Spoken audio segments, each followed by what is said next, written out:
साथीहरु तपाईहरुलाई सुरुमै भन्छु यो भिडियो चाहिँ अन्तिमसम्म हेरिदिनु होला है। आज म कुनै पार्टीको कार्यकर्ता भएर आएको छैन, म एकजना नेपालीको नाताले आएको छु र एकैछिन यो भिडियो सुनिहाल्नुस् है। युक्रेनको जेलमा छु।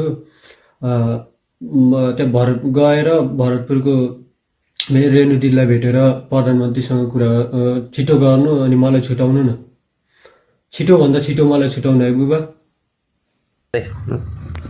भिडियो सुन्नु भयो त। विगत 1.5-2 सालदेखि चाहिँ हाम्रो एकजना सुजन सुवेदी नाम गरेको एकजना नेपाली चाहिँ युक्रेनको जेलमा हुनुहुँदो रहेछ क्या। उहाँ चाहिँ कामको सिलसिलामा उहाँ पुग्दाखेरि चाहिँ उहाँलाई चाहिँ कैदी बन्दी बनाएर राखेको रहेछ क्या।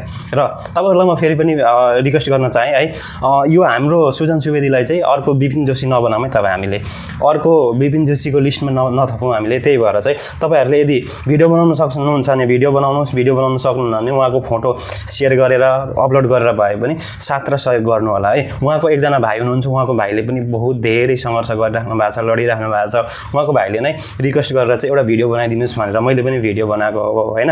तपाईहरुलाई म सुरुमै भनिसकेको थिएँ र फेरि पनि भन्छु, तपाईहरु सबैजनाले यो भिडियोलाई चाहिँ एक शेयर गरेर एकजना नेपालीलाई चाहिँ हामीले कसरी चाहिँ हुन्छ, के गरेर चाहिँ हुन्छ जसरी पनि निकाल्नु पर्यो। अर्को विपिन जोशीको लिस्टमा चाहिँ उहाँ आउनु भएन। तपाईहरुलाई रिक्वेस्ट छ साथीहरु है। र यस विषयमा तपाईहरुलाई लागेको के कुरा छ कमेन्ट गर्नुहोस्।